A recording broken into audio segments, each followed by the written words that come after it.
Hello everyone. So welcome back to your physics classes.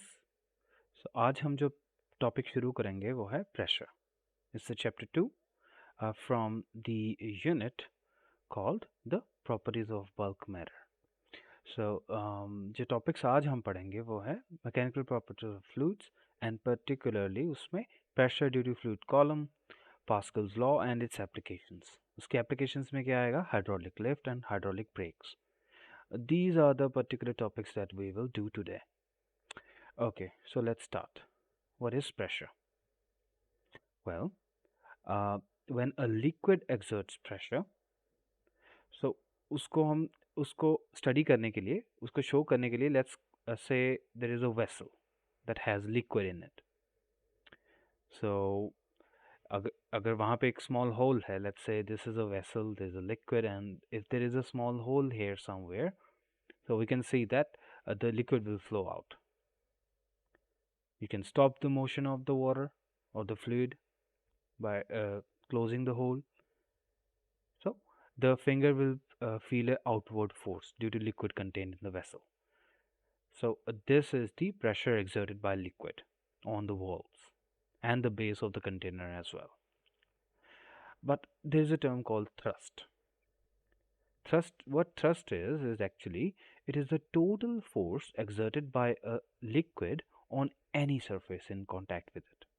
Liquid किसी surface के contact में होता है जब जो वो प्रेशर एक्सर्ट फोर्स एक्सर्ट करता है, sorry, that is called as the thrust of liquid. Now let's study about the pressure. Pressure क्या है? जो लिक्विड रेस्ट पे, remember that we are talking about the rest now. The thrust exerted by the liquid at rest per unit area. जैसे हमें पता है pressure in solids is like what? Force per unit area. So in liquids that it is thrust per unit area of the surface in contact with the liquid is called pressure. अगर F जो है वो thrust exert हुई है, area A है, तो F over A will be the pressure. अब हमें पता है यूनिट ऑफ प्रेशर क्या हो जाएंगे? In CGS unit it will be dyne per centimetre square, और न्यूटन पर मीटर स्क्वायर जो है ऐसा यूनिट्स हो जाएंगे उसके, राइट. सो देखो, अब प्रेशर अगर 1 न्यूटन हो और पर मीटर स्क्वायर पे हो, 1 न्यूटन फॉर थ्रस्ट और एक पर मीटर स्क्वायर के एरिया पे, जो प्रेशर होगा उस मैग्नीट्यूड को हम कहेंगे 1 पास्कल प्रेशर. 1 पास्कल एक्चुअल में होता किसके बराबर है? 10 डाइन पर सेंटीमीटर स्क्वायर के बराबर होता है. ओके, सो ये रिलेशन आपको पता होना चाहिए. 1 pascal is equal to 10 dyne per centimetre square. Dimensional formula हमें पता है, फोर्स पर यूनिट एरिया, तो ml1 - 1 t - 2. No. Okay. So there's one very important thing about the pressure is that जो pressure है वो एक स्केलर क्वांटिटी होता है, क्योंकि ये सरफेस जो फोर्स लग रही होती है उसके परपेंडिकुलर काम करता है. मतलब जो फोर्स का परपेंडिकुलर जो कंपोनेंट है फोर्स का एरिया से परपेंडिकुलर जो होता है वहाँ वो वाला कंपोनेंट हम लेते हैं यहाँ पे प्रेशर निकालने के लिए. So pressure is actually a scalar quantity, क्योंकि एक पर्टिकुलर ये डायरेक्शन में नहीं लगती है, क्योंकि डिस्ट्रीब्यूट हो जाती है सरफेस पे. सो फोर्स क्योंकि वेक्टर होती है, but pressure is a scalar quantity. This line here, the pressure and density, जो प्रेशर और डेंसिटी है वो वही रोल प्ले करती हैं फ्लूइड्स में जैसे कि फोर्स और मास प्ले करते हैं सॉलिड्स में, right. So we can remember with this. So these are analogous. And now let's move on with a small understanding of pressure. Okay. So आप इस पिक्चर को देखो. There is the liquid is at rest. This is the first condition कि liquid rest पे है और जो force लग रही है ना वो OA direction में है. Let's say the force is in OA direction जो कि थीटा एंगल पे है सरफेस के. So लिक्विड इक्विलिब्रियम में होने का मतलब है दैट जो फोर्सेस लिक्विड पे लग रही हैं वो उसके सरफेस के परपेंडिकुलर हों. इसको हम प्रूव करते हैं, इसी चीज़ को हम प्रूव करते हैं. देखो, लिक्विड जो है वो इक्विलिब्रियम में है, यानी कि स्टेट ऑफ रेस्ट पे है, और फोर्स एफ उस पर काम कर रही है ओ ए डायरेक्शन में थीटा एंगल पे. हमें पता है फोर्स के दो कंपोनेंट हो जाएंगे, एफ कॉस थीटा और F sine theta, right. F cos theta उसके horizontally and F sine theta vertically. Now since the liquid is at rest, कोई फ्लो नहीं हो रहा लिक्विड में, so force along the horizontal must be zero. कि अब motion हो ही नहीं रहा लिक्विड में, तो एक्सेलरेशन है ही नहीं लिक्विड की हॉरिजॉन्टली, इसका मतलब है एफ कॉस थीटा जीरो होगा। नो, एफ तो ज़ीरो नहीं हो सकता ना, फोर्स तो कोई ना कोई लगी रही है। इसका मतलब कि जो एफ साइन थीटा है, यस, सो एफ साइन थीटा है, उसे हमें उस पर फोकस करना पड़ेगा। Okay, so cos theta zero हो जाएगा, थीटा 90 डिग्री हमारे पास आ गया, राइट। सो उसका हॉरिजॉन्टली क्योंकि रेस्ट पे था तो वो ज़ीरो था। Now if a liquid is at in equilibrium state of rest, then force acting on it must be perpendicular to its surface. अगर लिक्विड रेस्ट पे है तो जो उस पर फोर्स लगेगी, उस पर जो फोर्स लगेगी वो it must be perpendicular to the surface. So if someone asks you to prove it, you can prove it this way. Condition क्या है कि लिक्विड जो है इक्विलिब्रियम में होना चाहिए, यानी कि जो आपकी स्टेट ऑफ रेस्ट पे होना चाहिए वो। Okay, now this is a question for you. You can pause the video and give it a try. This is the first question. A force of 40 Newton is applied on a nail. एक कील है, उस पर 40 Newton जो है वो force लगा रहे हैं। उसके टिप का एरिया ऑफ क्रॉस सेक्शन है 0.001 centimetre square. Find the pressure on the tip. Pressure आपने निकालना है, फोर्स पता है, एरिया पता है। So if you have tried it, let's see how you have got it. Remember that पहली बात तो आपके पास यूनिट्स एक ही यूनिट में निकालो। न्यूटन में दिया है तो आप इस सेंटीमीटर स्क्वायर को सीजीएस से बदल के मीटर स्क्वायर में चेंज कर लो एरिया को, तो वो ये आ जाएगा 10⁻⁷ मीटर स्क्वायर। फिर उसके बाद वैल्यू डाल देना, that will be 4 × 10⁸ Newton per metre square. Okay, अब थोड़ी प्रैक्टिकल एप्लीकेशंस, जो हमने प्रेशर के बारे में पढ़ा है, इसकी कुछ प्रैक्टिकल एप्लीकेशंस के बारे में देखते हैं। ओके, सो पेपर पिन्स जो होती हैं, वो नेल्स जो होती हैं, और वो उनके पॉइंटेड एंड्स होते हैं। ऐसा क्यों होता है, अभी समझते हैं। देखो, पॉइंटेड एंड होने की वजह से क्या होता है, जो पेपर पिन्स होती हैं या जो कील होती है, उनमें क्या होता है, पॉइंटेड एंड्स होने की वजह से उनका एरिया बहुत स्मॉल होता है।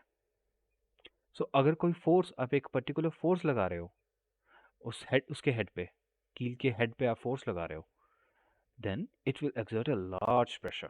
Why large pressure?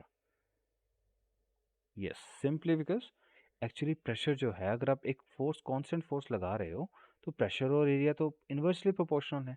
Area small होगा तो प्रेशर बड़ा हो जाएगा। तो आप चाहते हो प्रेशर ज़्यादा हो, ताकि वो, जैसे अगर आप कील कोई वुडन प्लैंक पे लगाना चाहते हो, तो वो पेनिट्रेट कब करेगी, वो तभी कर सकती है कील, नेल पेनिट्रेट, जब प्रेशर ज़्यादा होगा। सो आप एरिया कम कर देते हो, hence it will easily penetrate into the surface. Okay, now अब एक और चीज़ है, जैसे कि आप जैसे अगर पेबल्स हैं, जैसे आप किसी एरिया में चल रहे हो जहाँ पे पत्थर हैं लेकिन बहुत नोकीले पत्थर हैं, उस पर चलना मुश्किल होता है, चुभते हैं। वो क्यों चुभते हैं?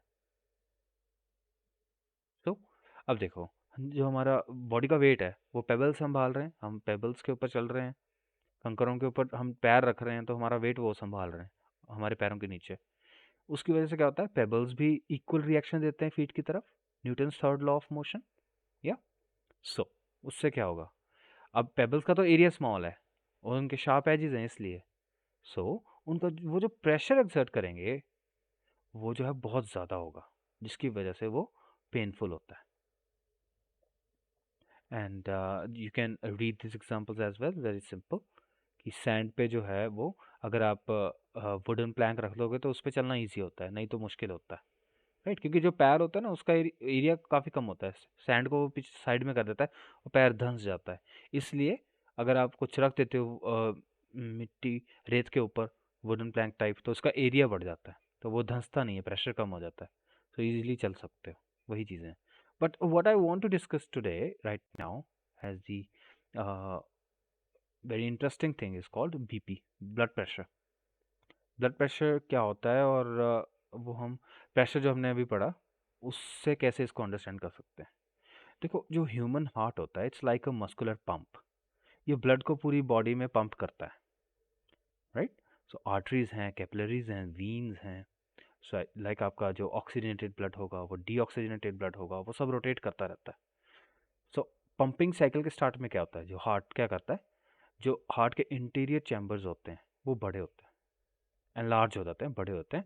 और फ्रेशली ऑक्सीजनेटेड जो लंग से बिल्कुल फ्रेश ऑक्सीजनेटेड ब्लड आ रहा है लंग से, उसको वो हार्ट में फिल कर देते हैं।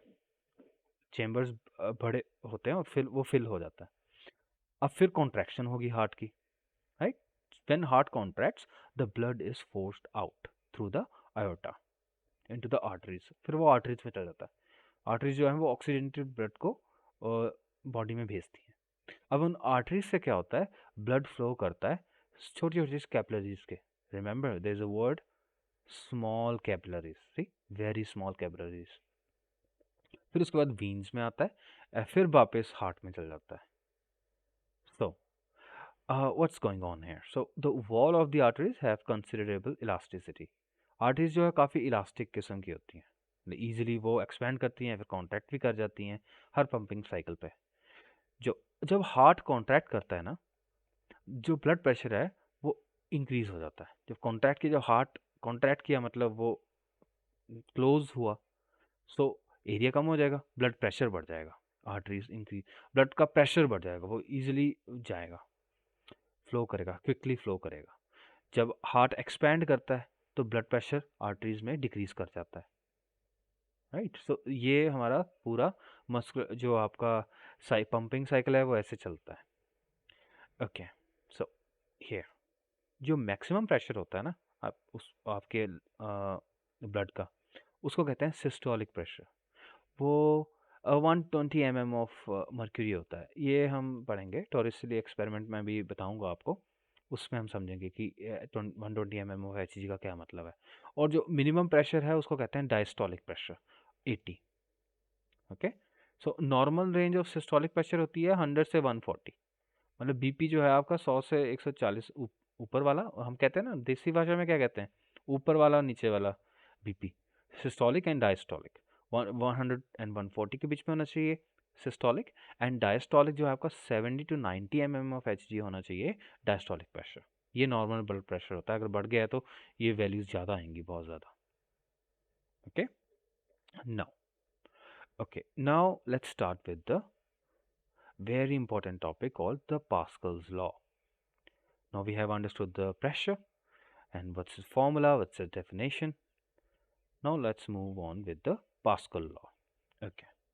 So Pascal law क्या कहता है? It states that एक enclosed fluid में, remember the fluid जो है वो enclosed होना चाहिए। ऐसा नहीं है कि एक जगह से खुला है वो तो पास्कल लॉ लग जाएगा, नहीं। फ्लूइड एनक्लोज होना चाहिए, एक आपके पास कंटेनर टाइप। सो अगर किसी भी उस एनक्लोज फ्लूइड के किसी भी पार्ट पे प्रेशर बढ़ाया जाता है, अगर बढ़ाते हो आप any part of the fluid, then जो चेंज है जो चेंज है उस प्रेशर के चेंज होने पे, प्रेशर बढ़ाने पे जो चेंज आया है, वो इस लिक्विड एनक्लोजर के हर पॉइंट पे, हर सरफेस के हर पॉइंट पे वो इक्वली डिस्ट्रीब्यूटेड होगा, ट्रांसमिट होगा बिना कम हुए। जैसे कि ए पे अगर कोई चेंज आ रहा है, आप इस पिस्टन को दबा रहे हो, आगे हम समझेंगे इसको, तो वो प्रेशर जो है इक्वली डिस्ट्रीब्यूट होगा सरफेस के हर पॉइंट पे, यहाँ भी और यहाँ भी और यहाँ भी, इक्वली, बिल्कुल बराबर, all the other parts of the fluid. So ये है आपका pascal law, the change of pressure is transmitted undiminished, मतलब कम भी नहीं होगा। ऐसा नहीं है कि डिस्टेंस दूर है, यहाँ पे प्रेशर आपने चेंज किया है, इंक्रीज किया है, तो ये दूर डिस्टेंस है तो यहाँ पे कम प्रेशर होगा, महसूस होगा चेंज हुआ हुआ, नहीं, इक्वली। नाउ एक्सप्लेनेशन नंबर 1, जैसे आप रबर बॉल ले लो, खाली रबर बॉल, उसमें काफ़ी होल्स कर लो, छोटे छोटे होल्स कर लो। अब नो अब आप क्या करो कि उस बॉल में पानी भर दो, एक बड़े होल से उसमें पानी भर दो। सो जैसे आप बड़े होल को क्लोज करोगे फिंगर से, अगर हम स्क्वीज करते हैं उसके बाद, तो वाटर जो है वो उन पिन होल्स में से निकलता हुआ नज़र आएगा। बिल्कुल फाइन स्ट्रीम्स की फॉर्म में।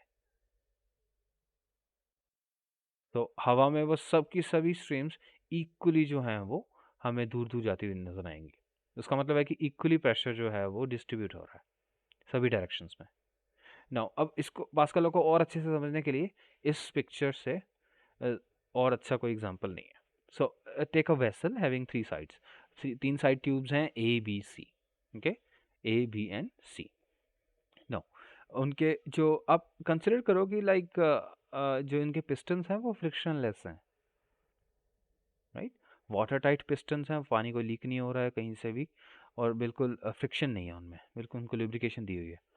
Now suppose that cross section area of piston A B and C are A का स्मॉल ए एरिया है जो ए का है, और बी का उसका दुगना है एरिया क्रॉस सेक्शन, एंड सी का उसका हाफ है, ए का हाफ है।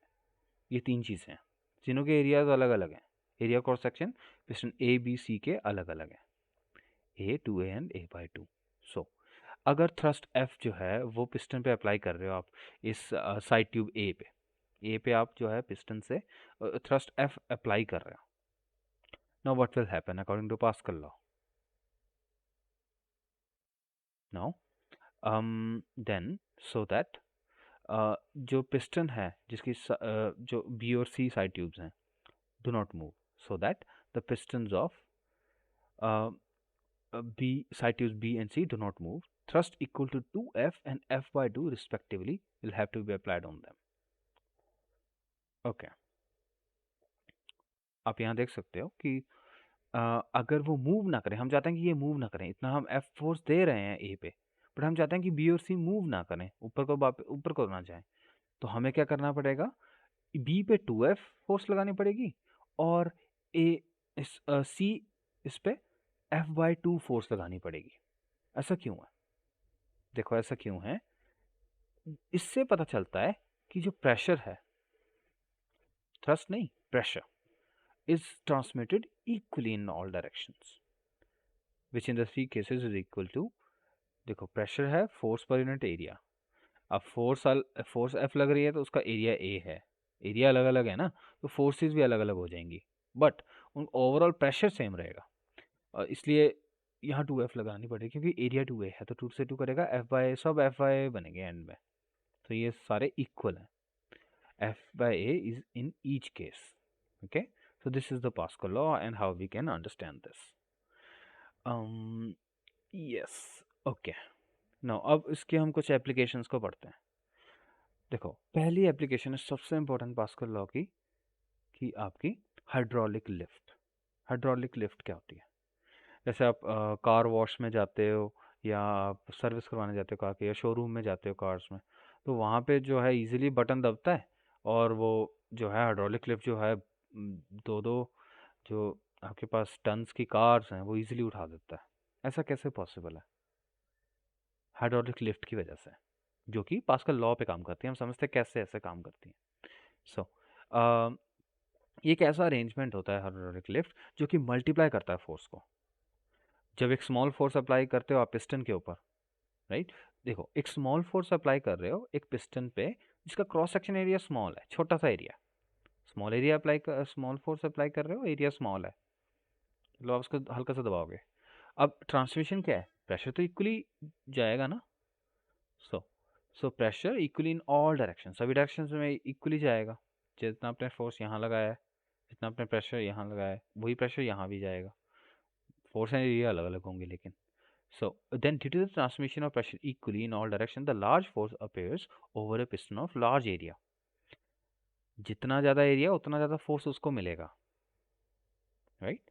सो इसको हम यूज़ करते हैं कि बड़े हैवी वेट्स को उठाने के लिए, ये चीज़ इस सिद्धांत को, इस प्रिंसिपल को हम यूज़ करते हैं। सो इसमें दो सिलेंडर्स होते हैं सी और सी डैश, लिफ्ट में दो सिलेंडर होते हैं सी एंड सी डैश। ओके, एक दूसरे से पाइप के साथ कनेक्टेड हैं, और उनके अलग अलग एरिया ऑफ क्रॉस सेक्शंस हैं, और उनके फ्रिक्शनलेस पिस्टन हमने लगाए हुए हैं, जैसे इस पिक्चर में आप देख सकते हो। नो, एक फोर्स एफ हमने लगाई स्मॉल पिस्टन एरिया ए पे, देन वो एक प्रेशर एक्सर्ट करेगा, P is equal to small F divided by small A, right. Now Pascal law के अकॉर्डिंग सेम प्रेशर ट्रांसमिट होगा लार्जर पिस्टन बड़े कैपिटल ए के एरिया पे भी। सो उसमें जो द फोर्स ट्रांसमिटेड होगी लार्जर पिस्टन पे वो होगी F force equal to pressure वही होगा, प्रेशर वही होगा, एरिया चेंज है, force equal to pressure into area. Now या आप कह सकते हो force is equal to pressure की वैल्यू यहाँ डाल दो F by A into A, ये हो गया। नाउ अब देखो यहाँ पे समझने वाली बात है अभी। देखो ए जो है आपके पास बड़ा है ए से, जो ए है it is very very big than A.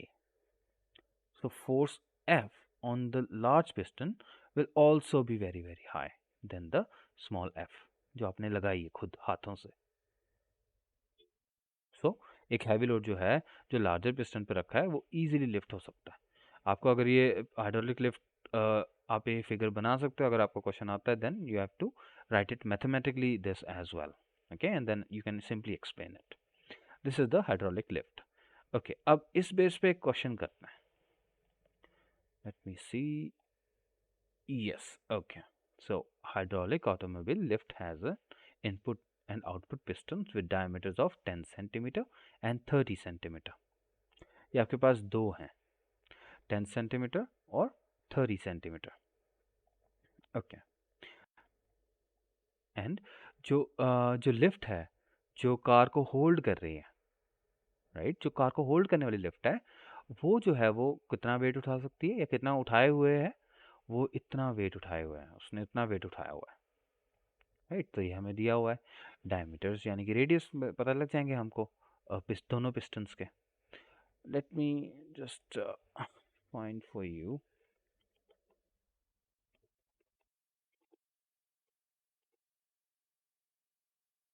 Photo, yes, okay, no, there is a picture for you as well। from here let's try to understand। so first question क्या है कि what is the force on the input piston। Input piston पे कितनी force है, ये हमारा ए part है। ए part में ये पूछ रहे हैं हमसे कि ये स्मॉल वाली फोर्स क्या होगी, राइट, ये हो गया। And then what pressure is applied on the input piston. Input piston पे कौन सा प्रेशर अप्लाई किया वो भी निकालना, पहले ए पार्ट पे फोकस करते हैं। देखो हमें पता है कि प्रेशर तो सेम रहेगा, राइट। सो जो आपके पास सो डायमीटर क्या है इनपुट वाले पिस्टन का, डायमीटर आपको क्या दिया हुआ इनपुट वाले पिस्टन का,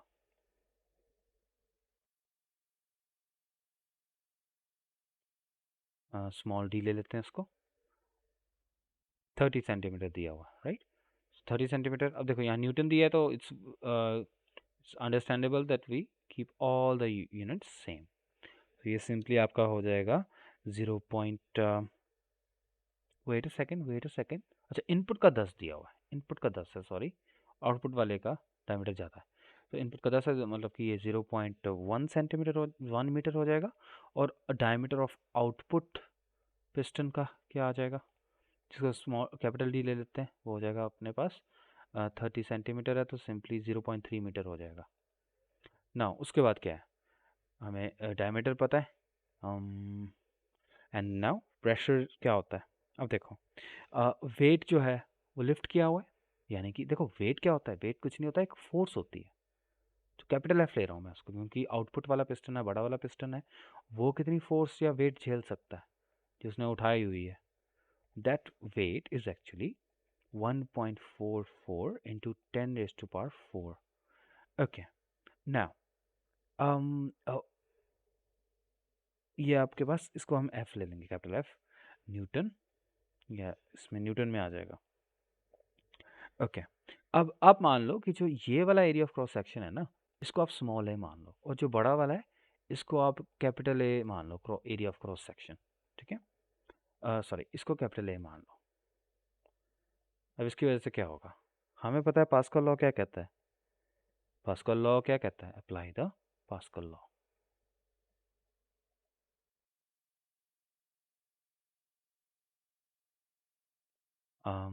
Force per unit area at the bigger piston will be equal to force per unit area here as well in the smaller piston.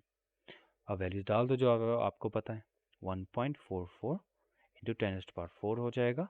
And then capital A क्या है, बड़ा एरिया हमें पता नहीं है, बट हमें पता है कि ये जो है वो पिस्टन्स हैं, पिस्टन्स उनके डायमीटर दिए हुए हैं, उसका मतलब वो सिलेंड्रिकल है, राइट, सर्कुलर है। सर्कुलर एरिया, एरिया क्या होता है सर्कल का, पाई आर स्क्वायर होता है।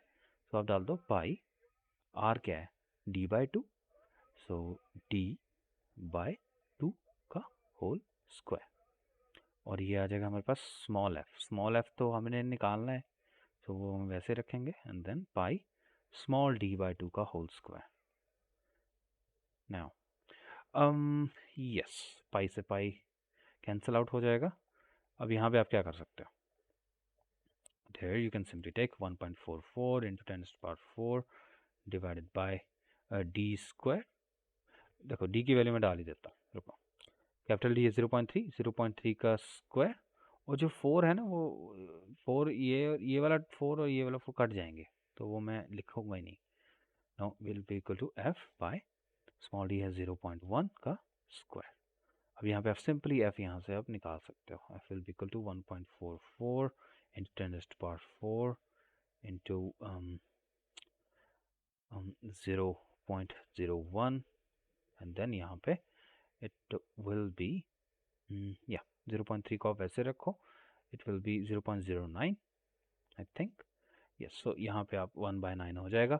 अब सिंपली इसको सॉल्व करो, then please find out the answer, and you can pause the video, solve it, and then you can check the answer in the last of the video.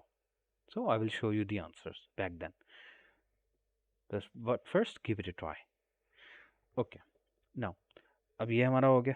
अब simple सी बात है, आप B part कर सकते हो। Pressure आपने निकालना है इनपुट पिस्टन पे, फोर्स आपको पता लग गई है, स्मॉल एफ निकाल ली है, एरिया आपको ऑलरेडी पता है स्मॉल ए वाला जो है 0.1 का सॉरी पाई डी स्मॉल d/2 का होल स्क्वायर, ये आपको पता है। तो बी पार्ट आप कैसे करोगे, pressure will be equal to force per unit area. Force की वैल्यू जब आप निकालोगे तो ये यहाँ डाल देना, और एरिया तो ये वाला है ही है, तो ये भी डाल देना। तो ये बी पार्ट भी आपको मैं वीडियो के एंड में आपको आंसर शेयर कर दूंगा, आप चेक कर लेना, बट अभी पॉज करके ट्राई कर लो। Okay, now let me take you to the next topic. Hydraulic lift पे हमने एक क्वेश्चन उसके बेस पे कर लिया जहाँ पास्कल लॉ को अप्लाई भी कर पाए। Now let me take you to the another application of the Pascal's law, that is hydraulic brakes. These are very very important kind of technology which is used in very important in roads. Like आपके जो बड़े बड़े trucks होते हैं वो कितना जल्दी break लगा लेते हैं, इफेक्टिवली रुक जाते हैं, कई एक्सीडेंट्स होने से बच जाते हैं। हमारे जो लेटेस्ट जो कार्स हैं उनमें सब में हाइड्रोलिक ब्रेक्स का, हाई क्वालिटी के हाइड्रोलिक ब्रेक्स का यूज़ होता है। समझते हैं वो काम कैसे करती हैं। हाइड्रोलिक लिफ्ट की तरह ही इसका इसी प्रिंसिपल पे वो काम करती हैं। देखो, जब जब ड्राइवर होता है वो कार पे प्रेशर पुट करता है ब्रेक्स पे, पेडल पे, ये ब्रेक पेडल है आपका, प्रेशर जब वो पुट करता है, जो एक लीवर सिस्टम होता है जो कि पिस्टन को मूव करता है मास्टर सिलेंडर पे। देखो ये है आपका मास्टर सिलेंडर, मास्टर सिलेंडर, ये आपका मास्टर सिलेंडर है, इसमें ब्रेक फ्लूइड डला होता है। ओके, जब वो प्रेशर करता है, यहाँ से जो प्रेशर डालता है कुछ, वो फोर्स अप्लाई करता है, जो लीवर सिस्टम है वो एक पिस्टन को मूव करता है जो कि इस सिलेंडर पे है, मास्टर सिलेंडर पे। इसमें ब्रेक फ्लूइड भी है, और जो ब्रेक फ्लूइड है वो जो बड़ी स्ट्रॉन्ग पाइप्स लगी होती हैं यहाँ पे, उन स्ट्रॉन्ग पाइप्स से क्या करता है वो, जो है उन स्ट्रॉन्ग पाइप्स वहाँ से वो आगे और पिस्टन्स को वो प्रेशर एक्सर्ट करता है, वही को मतलब वो प्रेशर को इक्वली आगे पहुँचाता है ना। सो देखो यहाँ पे पिस्टन 1 एंड पिस्टन 2 है, दो पिस्टन्स लगे हुए हैं। ये बाकी व्हील्स की तरह भी है, तो हम एक व्हील की बात करते हैं। देखो यहाँ पे एक ड्रम है, मेन जो ड्रम है, जो ये आपका मेन जो रिम से आई थिंक जुड़ा होता होगा, और एक ब्रेकिंग लाइन है और ब्रेक शू है, राइट। तो एक स्प्रिंग लगा हुआ है। यहाँ क्या है, अब देखो जितना अब यहाँ पे हो सकता है एरिया बढ़ाया है आपने, सी इनका जो P1 और P2 है ना, इसका जो लार्जर होता है क्रॉस सेक्शन एरिया, ओके, उनका एरिया लार्ज होता है। यहाँ पे यार एरिया कम है, मास्टर सिलेंडर पे एरिया कम है, तभी तो हमें ब्रेक ज़ोर से नहीं लगानी पड़ती, थोड़े से ही प्रेशर से काम बन जाता है। Now a small force applied over the brake pedal is transmitted by the brake fluid as a large force to the piston. Piston जो है वो हर ब्रेक के लिए वो लार्ज फोर्स प्रोवाइड करता है। इसकी वजह से ब्रेक शू जो है वो और ज़्यादा वाइड ओपन होता है। और देखो फोर्स तो अलग हो गई ना, फोर्स तो आपने चेंज करती क्योंकि एरिया आपने बढ़ा दिया, फोर्स को भी बढ़ना पड़ेगा। So they press against the brake lining of the drums of the wheels and bring them to rest. यहाँ व्हील्स के ड्रम वो टकराता है रिम पे और या and then it comes to brake. No, जब पेडल को रिलीज करते हैं स्प्रिंग सिस्टम जो है वो जो है ब्रेक शू को बैक वापस ले आता है नॉर्मल पोजीशन पे, और जो है ब्रेक फ्लूइड जो है वो मास्टर सिलेंडर पे वापस आ जाता है। Okay, and now there is a question for you, like you can think about this. So why are air bubbles dangerous in the hydraulic brake system? अगर यहाँ बबल्स आ जाए, मान लो फ्लूइड प्रॉपरली इसमें नहीं है, मान लो बबल्स ही आ गए, वो डेंजरस क्यों होगा? सिंपल सी बात है, ब्रेकिंग का सवाल है, सो रोड पे हो आप, यहाँ वहाँ बबल्स आ जाएंगे तो क्या होगा? Please right on the comment section. Okay, now let me take you to another topic, atmosphere and atmospheric pressure. Very important topic, very interesting topic. Okay, हमें पता है कि जो सारा हमारा अर्थ का जो एटमॉस्फेयर है वो सारा गैसेस से भरा हुआ है, यानी कि हमारे ऊपर जो है सारा गैसियस एनवेलोप है, एक तरह से एक कवरिंग है गैसेस की। जैसे फ्यू थाउजेंड किलोमीटर तक होता है वो, right? I think if you go up to exosphere then it is vacuum after that, but before that there are gases. So gases envelope में मेनली आपकी 78% नाइट्रोजन है अर्थ की, 21% ऑक्सीजन है, और थोड़ी अमाउंट की कार्बन डाइऑक्साइड है जो कि अभी थोड़ी बढ़ रही है, जो कि डेंजरस है। ओके, वाटर वेपर भी होते हैं, and gases envelope is called earth atmosphere.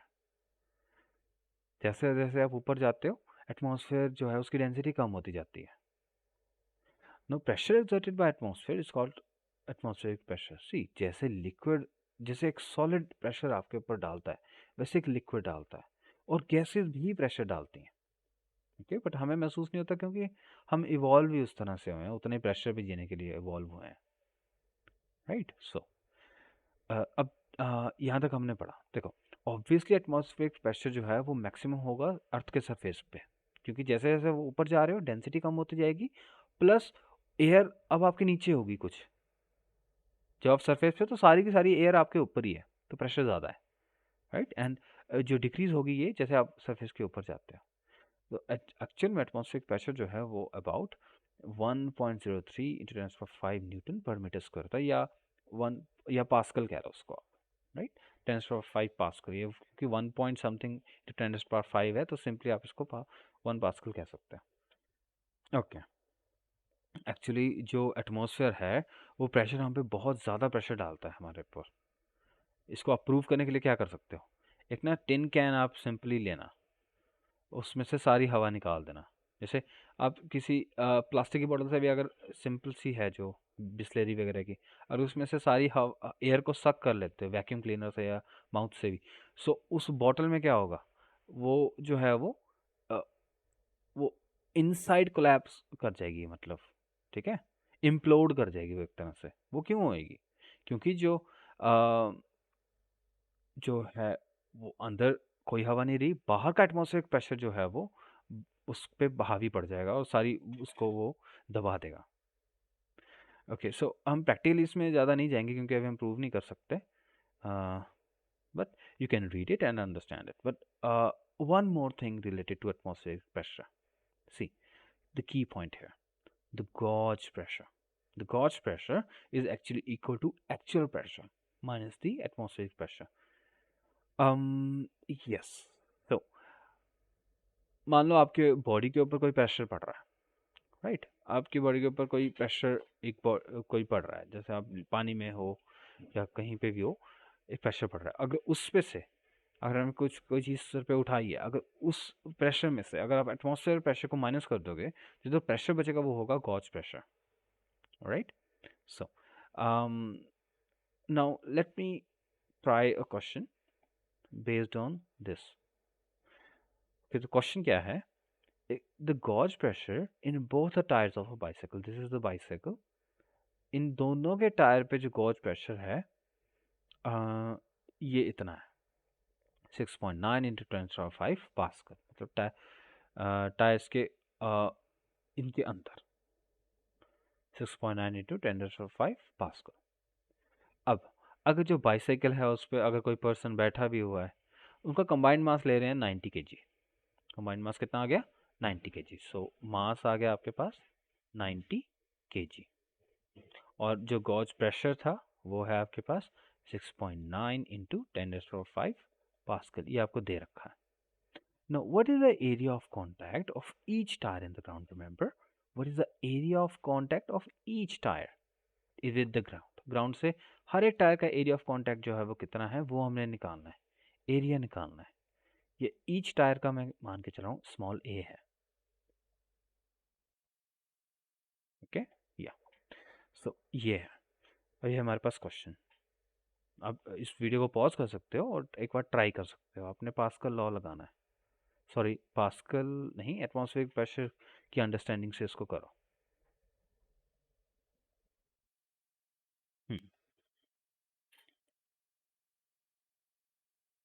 Okay, so if you have tried it, let's see how we can work this out. So pressure पता है हमको, मास पता है, सॉरी एरिया हमें नहीं पता, वो निकालना है।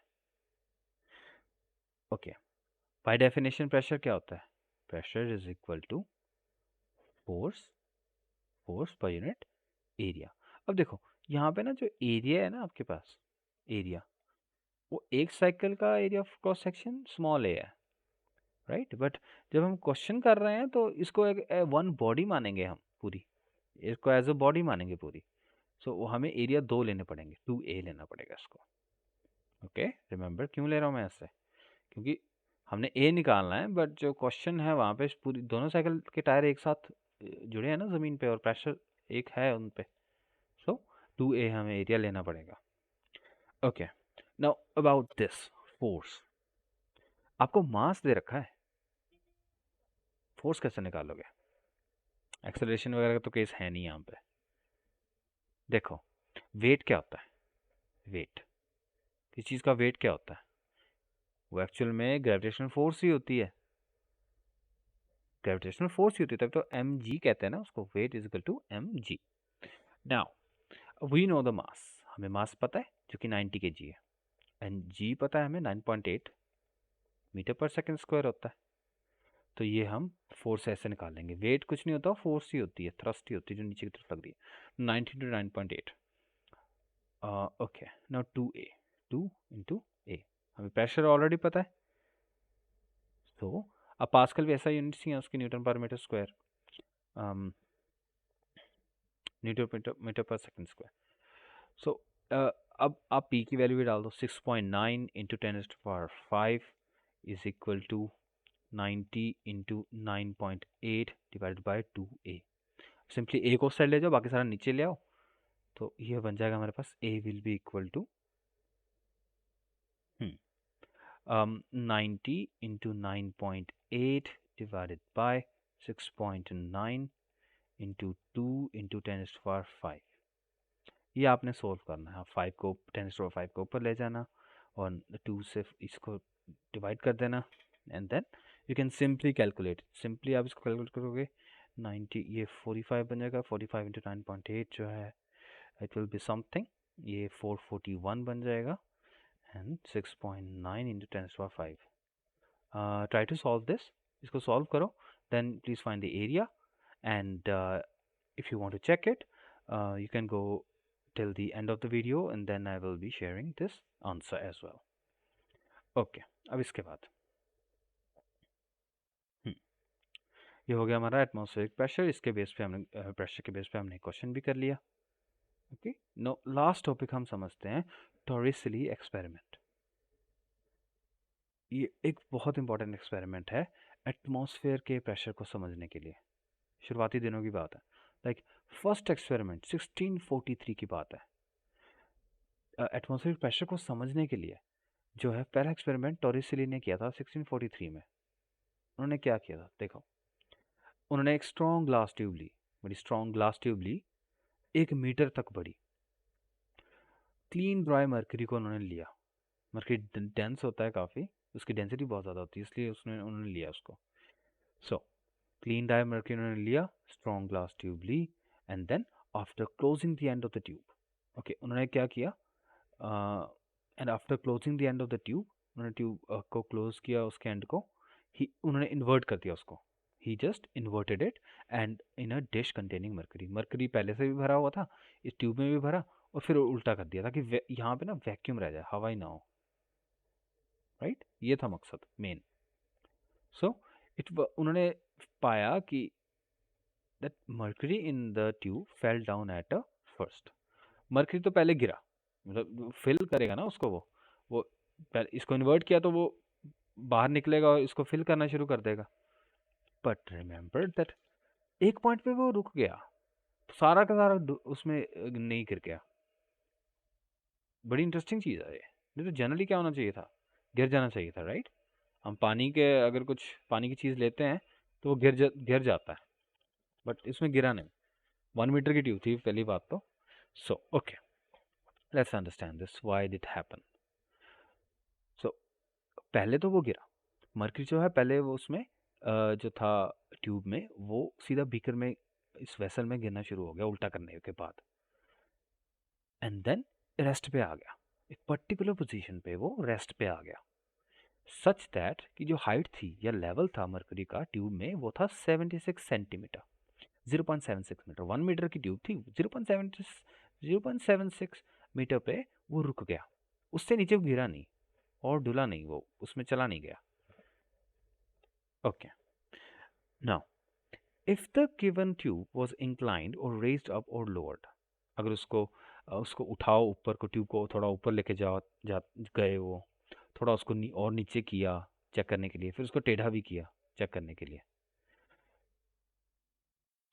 उन्होंने देखा कि जो मर्करी लेवल था उस डिश का वो हमेशा कांस्टेंट ही था, 76 सेंटीमीटर ही था। चाहे कुछ भी कर लो, चाहे कुछ भी कर लो, वो बदला नहीं, वो उतना ही रहा। वो चाहे आप ट्यूब नीचे ले गए चाहे ऊपर ले गए, वो लेवल उतना ही रहा भाई, लेवल नहीं चेंज हो रहा।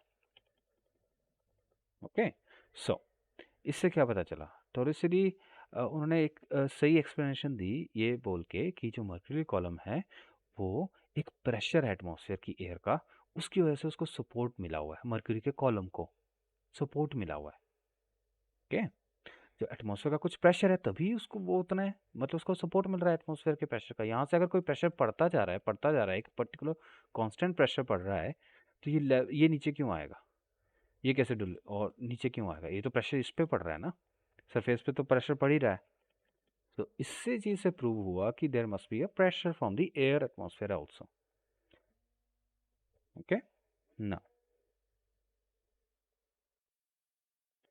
okay, no, here the fluid on one side has atmosphere and mercury contain the tube on the other side. Since mercury is liquid of high density, काफ़ी हाई डेंसिटी है mercury की, और हवा काफ़ी light होती है, सो मर्क्यूरी कॉलम जो है वो उतने ही मीटर में आ गया, उतने मीटर में हम एक्सपेरिमेंट में चेक कर पाए, ज़्यादा बड़ा भी नहीं था, 0.76 मीटर ही था। ओके, नाउ सो इससे हमें पता चल गया कि एंटायर जो है हाइट की, जो एटमॉस्फेयर जो है सी लेवल पे, वहाँ पे कितना प्रेशर है वो हमने देख लिया। सो जो एम्प्टी स्पेस है जो मर्क्यूरी के ट्यूब में, यहाँ पे जो एम्प्टी स्पेस है ये वाला, ये इस एम्प्टी स्पेस को हम कहते हैं परफेक्ट वॉल्यूम, ऑलमोस्ट एक परफेक्ट वैक्यूम होता है। It's called torricellian vacuum.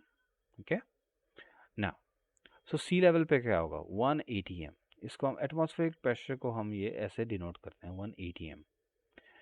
So pressure exerted by 0.76 metre of mercury column. देखो जितना कॉलम जो बना हुआ है मर्क्यूरी मर्क्यूरी का, देखो मर्क्यूरी का जितना कॉलम ये बना हुआ है 76 सेंटीमीटर का, एक्चुअल में आप देखो तो ये लेवल कांस्टेंट है। इसका मतलब है एटमॉस्फेरिक प्रेशर भी इतना ही है जितना इस मर्क्यूरी के कॉलम का होगा, नीचे की तरफ बराबर होगा। तो आप कह सकते हो कि एटमॉस्फेयर प्रेशर क्या है? It is nothing but pressure exerted by 0.76 metre of mercury column.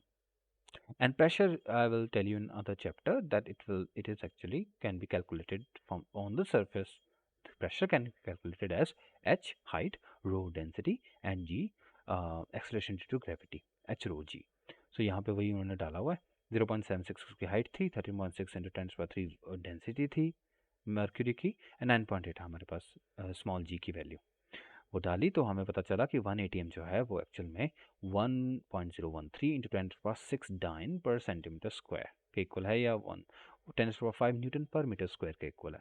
जो एटमॉस्फेरिक प्रेशर है ना, उनको फॉलोइंग यूनिट्स में भी देखते हैं. देखो टॉर, टॉर जो है वो एटमॉस्फेरिक प्रेशर है, उसका एक यूनिट है. Pressure exerted by 1 millimetre of mercury column. Torr बहुत छोटा प्रेशर हो गया. ये है एटमॉस्फेरिक प्रेशर क्या है, वो है 76 सेंटीमीटर. अगर आप 1 mm के लिए निकाल रहे हो तो उसको आप कहोगे 1 टोर, जो कि 133.28 पास्कल के बराबर होता है ना. 1 बार क्या होता है, ये भी एटमॉस्फेरिक प्रेशर. देखो ये हो गया 10⁵ पास्कल के बराबर. देखो यहाँ पे ये है ना 10⁵ न्यूटन पर मीटर स्क्वायर. तो ये जो होता है ये पास्कल के 1 पास्कल के बराबर होता है. तो 1 bar is equal to 10⁵ pascal हो गया. ओके, ये बार लिखा है ना. मैं आपको एक चीज़ बताता हूँ. somebody can ask you a question like what is the what is the instrument used for pressure to measure the atmospheric pressure? It is actually the barometer. So बार क्या होता है, ये एटमॉस्फेरिक प्रेशर की यूनिट है. और जो barometer होता है वो एटमॉस्फेरिक प्रेशर को मेजर करने में इंस्ट्रूमेंट जो काम आता है. Right, so this is the origin. Okay, now watch out that. अब देखो हो सकता है मर्क्यूरी की जगह आप पानी यूज़ कर लो, कर सकते हो, नो डाउट कर सकते हो. Then you can calculate the atmospheric pressure through that as well. However, अब क्योंकि उसकी डेंसिटी बहुत कम होती है एज कम्पेयर टू मर्क्यूरी, तो उसका मतलब आपको हाइट बढ़ानी पड़ेगी. हाइट बहुत बढ़ानी पड़ेगी. वो पता कितनी जाती है, 10 मीटर हाई. मतलब अगर आप ऐसी ग्लास ट्यूब ढूंढ लो जो कि 10 मीटर हाई हो और वहाँ उसमें आप पानी भरो, उल्टा कर दो, तो एक पानी एक लेवल पे खड़ा हो जाएगा. वो बताएगा हमको कि एटमॉस्फेरिक प्रेशर जो है वो 10⁵ पास्कल है या 1 बार है. ओके, ये इतना ही है 1 ATM, 10⁵ newton per metre square. Okay, now height of the atmosphere. Height of the atmosphere. अब एटमॉस्फेयर की हाइट को निकालते हैं. नो, अब हम क्या करेंगे कि हमें प्रेशर पता है, एटमॉस्फेयर का प्रेशर पता लग गया ना हमें यहाँ से कि ये होता है 1.01 into 10⁵ newton per metre square. हमें प्रेशर पता है सरफेस को ऑफ अर्थ पे. That is just as much that a mercury column of height 0.76 metre exerts. Atmospheric pressure हमको पता है. नो, अगर डेंसिटी एयर को, क्योंकि वो डिक्रीज करती है जैसे हम ऊपर ऊपर जाते हैं, so to determine the value of height of the air column, उस एयर कॉलम की हाइट को हमें निकालने के लिए इस रिलेशन को यूज़ करेंगे. ये सॉरी, इस रिलेशन को यूज़ नहीं कर पाएंगे. क्यों? डायरेक्टली यूज़ नहीं कर पाएंगे. हमें क्या करना पड़ेगा, जो डेंसिटी है ना उसको हमें कांस्टेंट लेना पड़ेगा, यूनिफॉर्म लेना पड़ेगा. एवरेज निकालना, एवरेज ले लेंगे डेंसिटी, क्योंकि सरफेस पे एयर की डेंसिटी अलग है और ऊपर जाते जाते उसकी डेंसिटी एयर की अलग हो जाती है. सो हमें एक यूनिफॉर्म सी एवरेज मीन डेंसिटी लेनी पड़ेगी. सो एच उन्होंने ले ली मीन डेंसिटी.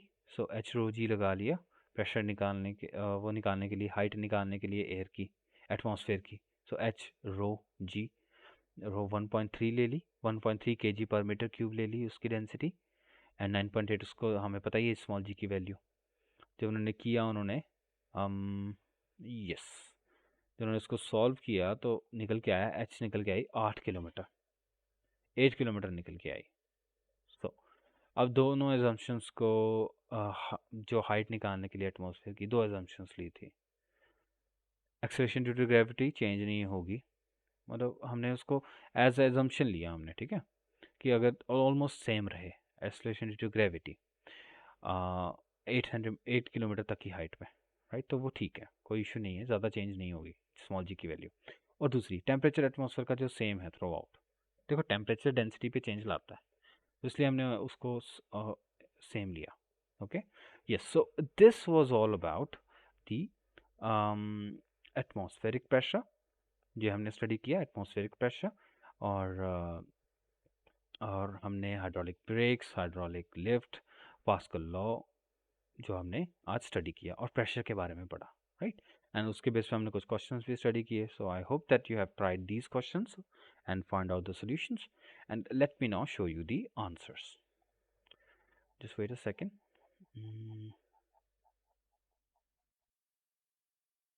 जो इसके आगे के टॉपिक्स हैं इस चैप्टर के, वो मैं आपको एक और वीडियो में शेयर कर दूंगा नेक्स्ट वाली में। But before that, yes, the gauge pressure वाले का आपका आंसर ये रहेगा। आप सिंपली यहाँ पे कैलकुलेट करके, अगर आपका ये है तो ठीक है आपकी कैलकुलेशन, नहीं तो आप देख सकते हो कैसे इसको करना था। दूसरा आपके पास ये हाइड्रोलिक वाला, हाँ ये हाइड्रोलिक वाला ही क्वेश्चन था, ये भी आप इसको यहाँ से देख सकते हो कैसे आगे सॉल्व किया है। प्रेशर को निकाला है प्लस उससे पहले स्मॉल एफ को निकाल लिया है, right. So these are the things that you should try. And now you can pause the video and try this question as well. इसका ए पार्ट आप कर लो, ट्राई करो इसको, ये वही टॉरिसिली एक्सपेरिमेंट जो हमने किया था उसके बेस पे है। And then you can see this answer, ये वही इतना ही पास्कल आपका आंसर आएगा, right? So this is the end of the video, and I'll see you in the next video where I will share about the Archimedes principle. Okay.